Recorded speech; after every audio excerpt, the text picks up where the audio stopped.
Welcome on into a Wednesday edition, a pre-Thanksgiving Day edition of Philly Voice Sports Bets. Harry Mays, Eitan Shander, Devin Caney with you, and happy Thanksgiving to everybody out there. And I hope you enjoy your day tomorrow. Maybe you start it today. I know I'm starting as soon as this show ends.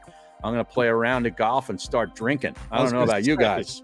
For you, starting your holiday means you just crack open some clear liquid. That's not water. Exactly right.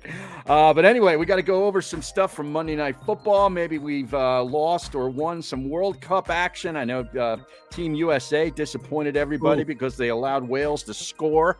And that stinking Gareth Bale punk who plays for the LA team that did in the Philadelphia Union just a couple of weeks ago, too. So we hate that guy, Gareth Bale. But Monday Night Football was pretty good to me. Had the Niners -6 in the first half. My George Kittle bust-out game came through. He ended up with 2 touchdowns.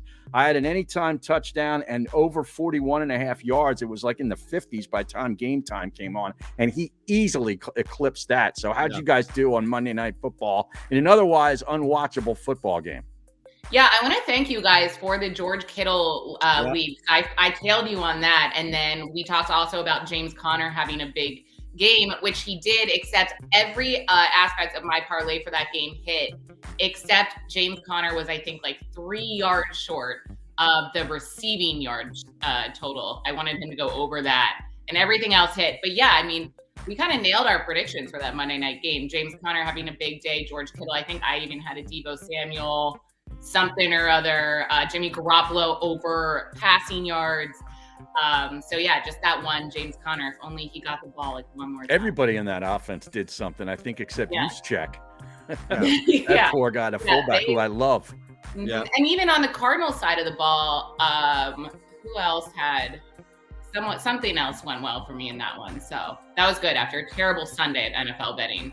I needed that Monday night game. Maybe you need Mexico City to have more football games. Is that it? Maybe that's what it is. That's probably. Goodness, we have 3 games tomorrow. So yes. It's not just like, you had a stinker Monday night or what have you, and now it's just one game to get to the weekend. And we have a full slate. So there's 16 back. It's been a while since we've had no bye. Right. Yeah. Right. Now, are the buys done for the rest of the season, or do they kick back in after Thanksgiving for another week or 2? No, they kick back in. Okay. Yeah. All right. Yeah, there are certain guys who just fall apart after the bye. The guy who coached on the losing side, by the way, is one of them. So Lane Kiffin and the Cardinals are going to have their bye, not this coming week, but the following week. His record against the spread following the bye is abysmal. He's also brutal in the second half, especially when he's down. So you start to think about this stuff where, like, the Cardinals become an auto. Now, some of this stuff is going to be built in, but you start to look at fading the Cardinals heavy. You start to look at live betting against the Cardinals, especially if they're down by like a field goal at half, right? So, yeah, there's a couple of other guys, too. I'll have that next show. A couple of other guys who really just. You mean Kingsbury? You said Kiffin. Yes. You meant Kingsbury. Now, Kiffin might have another letdown tomorall night, too. Correct. Because he's going to Auburn. Which we had, by the way. We had that on Friday, that Lane Kiffin loss. So, just to remind the world. Are you getting involved in the Egg Bowl? Will that be part of our Turkey Day teaser? It might be, but I have to be honest. I have a pretty lackluster. Like, I only have a couple of plays that I'm working on Thursday because there are a couple of variables that I just like. There are a couple of variables that I don't trust, right? Mm-hmm. First off, Buffalo is not playing a typical road game. They are playing a road game, right? But it's not a typical road game. So there's somewhere in the middle of they're playing a road game and the spread reflects that, and they're playing a neutral field and the spread reflects that. So 9.5. I mean, that's ridiculous, right? But at the same time, you could start to make the argument that if you move away from it just being a raw road game, it starts to buy in. They've been a little volatile the last 2 weeks, getting by Cleveland. Did they just stay in Detroit all week? They did. Okay, yeah. That probably helps, that, because I was worried about them with the travel and the flu and the snow, that kind of throwing them off on Sunday. And now with the short turnaround, maybe this allows them to get more, and they still won, but this still allows them to get more settled in. So maybe they won't be as kind of uncertain as they have been. last 3 weeks.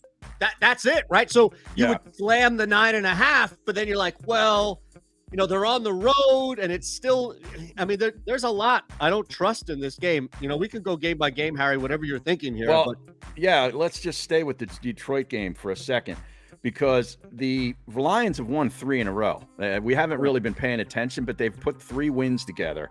And during those 3 games, they have turned the opponent over 7 times. Okay. They got 3 from Aaron Rodgers a couple of weeks ago. A bunch of them, I think all of them might have been in the red zone too. And Buffalo, in their 3 losses, have turned the ball over 7 times. Mm-hmm. So this could be a very interesting game from that standpoint. Like who wins the turnover battle wins the game. It could come down to that. I'm taking the 9.5 with Detroit. I think they'll be inspired. 3 wins in a row. I think they got the fan base a little excited. It's typically this is the only game that they're on TV, where everybody's watching. I'm going to take the 9.5. I refuse. I've lost 2 straight weeks with Detroit, 2 straight, and I refuse, absolutely refuse to believe anything that you just said. It's facts. The turnover stuff is facts. Oh, no. I get okay. The numbers and information I cannot have any argument with, but it's like, I don't know what it would be, but it's the analogy of like everybody telling you something and you're like, no, it doesn't smell that bad. That's typically you. No. That's like I refuse to believe that Detroit has turned any leaf, but God bless you, Harry. I'm staying as far. Maybe that's why I don't want to touch this game, because Detroit's burned me 2 times in a row. So then with the teaser, are you taking Buffalo down to 3.5, or what are we doing? Now, see, I mean, honestly, I think you're better off. It's at 9.5 right now. Yeah. I think you're better off teasing this. I mean, 17 is the ideal number, right? Because you're covered with the field goal. But yeah. Honestly, I think you get this over 14, you should be fine. Okay. I don't think so. I wouldn't tease Buffalo down, because I think that there's a better chance that Detroit upsets Buffalo than Buffalo beats Detroit by 15 points. Okay. Yeah, I would so for the Bills-Lions game and then the Giants-Cowboys game, which I want to talk more about in a bit. Both of those, even though this is the season of the under, like what I feel most confident in is the over in points total. If anything, like I don't know about the Bills-Lions game. Like I feel like I would confidently just go with the 9.5 Bills. But for the Giants game, I would tease the Giants up. I think 9.5. At least that's what I'm seeing on FanDuel. I see 10 at DraftKings. Yeah, 10 at DraftKings. Yeah. I think that game is going to be closer than we think, just because of the way that these offenses and defenses both match up with each other. Giants coming off a loss, Dallas coming off a massive blowout win on a short turnaround. So I think that game's going to be closer. But I mean, I think that the over is going to hit in the Bills-Lions game. I just think that all the points are going to come from the Bills, because the Lions defense is Swiss cheese. Like I don't see a way that they stop Josh Allen and this team that, as we mentioned, is now kind of more settled in. So you're thinking like a 34-20 type of game with Buffalo. Yeah. Well, that's 54, right? Yeah. Or what do you have the total at? Because that's what I have it at. Is it 53.5? Because Devin, you're going over, right? Over. Oh, okay. On FanDuel, over for Bills is 54.5. So 35-20. Yeah, there you go. Yeah. Making sure your math, Harry, works with what Devin said. Okay. 35-20, and like half of those Lions points are scored in garbage time. Okay. Yeah, definitely. I could definitely see that Dallas Giants game being close. Mm-hmm. Yeah. Close and pretty high scoring. Like I could see the over hitting in that one as well. 10 points is absurd for any division game where both teams have, past week 7, right? Where both teams have a winning record. This is ridiculous. Like, let me ask you a question. Same exact game, same exact scenario, same everything. The Washington Commanders are taking on the Dallas Cowboys in Dallas this Thursday. What do you think that spread is? Because I don't think it's 10. I think it's probably 7.5. Yeah, exactly. And I think even that you can start to reason that Washington would be a good play. Yeah. 10 points is absurd. Mm-hmm. Now, I can't take the Giants just I don't know. I just teased Dallas down. I brought them down, and They're part of a Buffalo -3. Oh, so I did tease Buffalo earlier. I forgot about that. So Buffalo -3, Dallas -1, and then I have Tennessee in another play that's on Sunday. But that would be the teaser for me to bring Dallas at least down to 1. So that was at 7. Sorry. Okay. Now this Giants team only scored 18 last week, I believe, against that awful Detroit Lions defense. Right. But did you notice that this line has moved 3 points? It opened at 7. It had to have, because my teaser was a 7-point teaser that brought it down to 2 or maybe 8. Okay, 8. Sorry. So this line has moved 2 points because I brought it down to -1 on November 21st. And that was a 7-point teaser. Come on. What's going on here? So it opened at 8 and people smashed the shit out of Dallas? Yep, because they saw what they did to Minnesota. And they saw the Giants lose to Detroit. Listen, everybody has every right to not buy into the New York Football Giants. I don't either. But I'm like you. I can't lay 10 points in a division game in late November. Yeah. So. And they're on the road. I mean, Daniel Jones, if you just look at it, now this is pre-Daboll, right? But if you just look at where he has actually covered spreads, it's on the road as a double-digit favorite. Like, that's the sweet spot for a Daniel Jones bet. Yeah, Dory Jackson's out. Good call on that, Perico. I mean, is that yeah, exactly. That's not moving the line. No. All right, what about the night game? I can't figure out this number. Minnesota -2.5. I love this game. Damn it, I don't know where you are on this game, but I saw it open at 3 and figured, everybody is going to just look at the score of what happened in that Jets and Patriots game and expect like some colossal bounce back, even though that was pretty much the nature. Like, it wasn't them failing. It was the wind. It was the weather. It was just the weather. Right. So there wasn't anything to really bounce back from, if you will. Now Minnesota is -2.5 because people just ran to the booth and said, give me New England -3, which I don't think is a bad, or +3, which I don't think is a terrible bet. But I was on Minnesota, so I waited. Yesterday, it dropped to 2.5. It's still at 2.5, and I'm fine with that. So I'm laying the 2.5 here. I love Minnesota in this spot, to be honest with you, because I think people have totally written them off. What was the Geno Smith? They wrote you off, but he never wrote back. I think. Now, here's the one thing. Here's the one big caveat, like that thing on the stage where I'm standing over yelling that's going to just suck me underneath, which is, this is a primetime game. And I'm nervous that Are you buying into the Kirk Cousins can't play in primetime? Kirk Cousins night game. I don't know. Like, his record would indicate that he is awful. Now, a lot of that comes on Monday night. Yep. Right? Yeah, maybe Thursday. I mean, I'm sure he's had some Thursday nighters too. But I remember I wrote that record down back when they played the Eagles. I got to keep going back here. I bought into it when they played the Eagles, but now the fact that I think it makes me mad because people are discounting the Eagles win over the Vikings by saying like, oh, well, Kirk Cousins is playing in primetime, as if this man just like forgets how to play football when the clock strikes 8 p.m. on a Monday night, Thursday night, whatever day of the week it is. I don't know about that. I genuinely am at a loss when it comes to this game because the Pats were part of the, that grouping of games on Sunday where there just weren't a lot of points put up.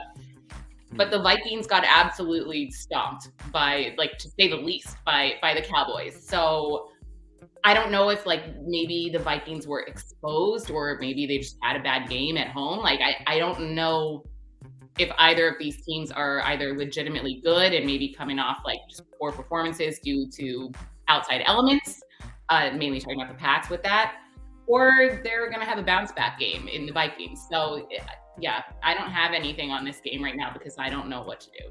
If you guys want advice, please feel free. The Kirk Cousins number was a Monday Night Football only number, and he was 2-9 coming into the Eagles game. Right. So now 2-10, but that's Monday.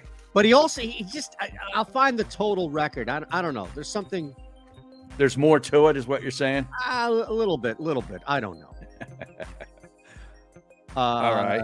Look, I think, if that is dispelled and there's no real issue with him in prime time, then this becomes a different conversation for this team. That's all. Well, so who do you have in this game? If you had to pick a side.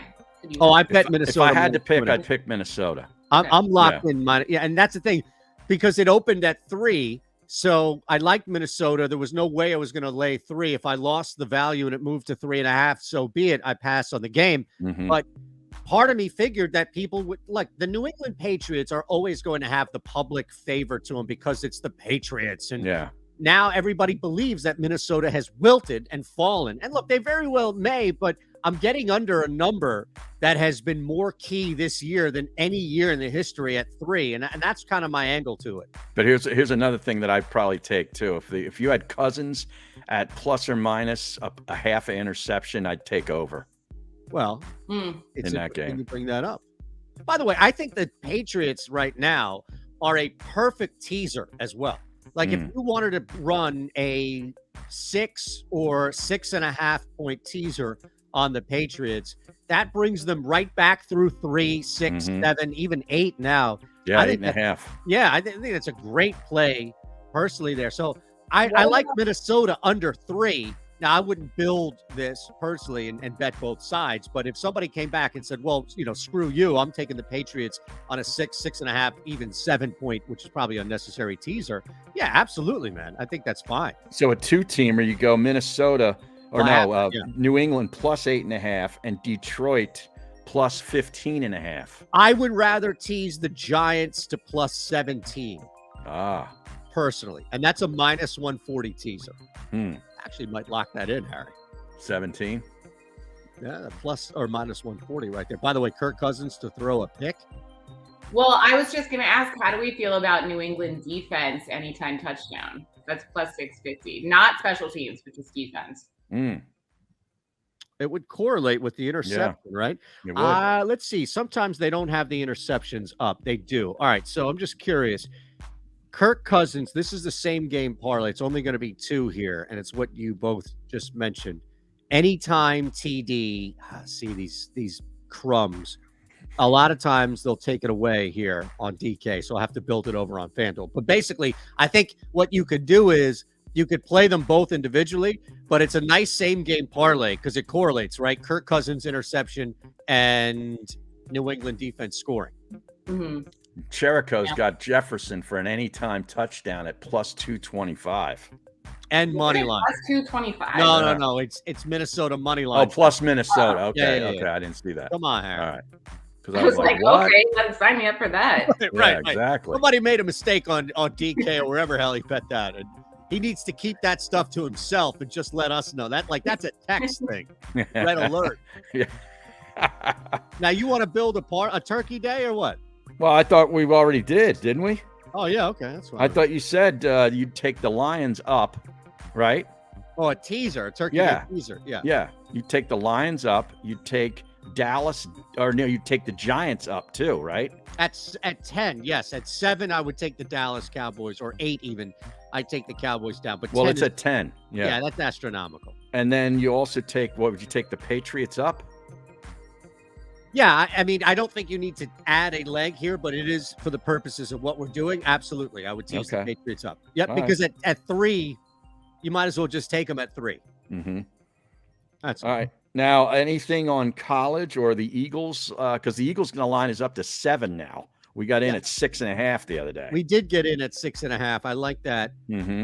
I have a teaser with the Titans at plus 8.5. Your San Francisco 49ers down to -2. And the Eagles at a money line. And that's plus 130, 3-leg teaser. Nice. So that's on FanDuel, I assume, right? That one was on DraftKings. Oh, it is. Okay. Yeah, that was on DraftKings. And then I thought I took the Eagles. Yeah, I took the Eagles on the 21st at -6.5. So figured that was going to move, right? Washington was the other one that I took, and that moved as well. Yeah. So were they up to 4? Yeah. Yeah. I like them to win the game and cover. That's 6.5 was fine for me. This is a weird game. Sunday night, prime time. could probably see a smashing of Green Bay, like a 38-6 victory.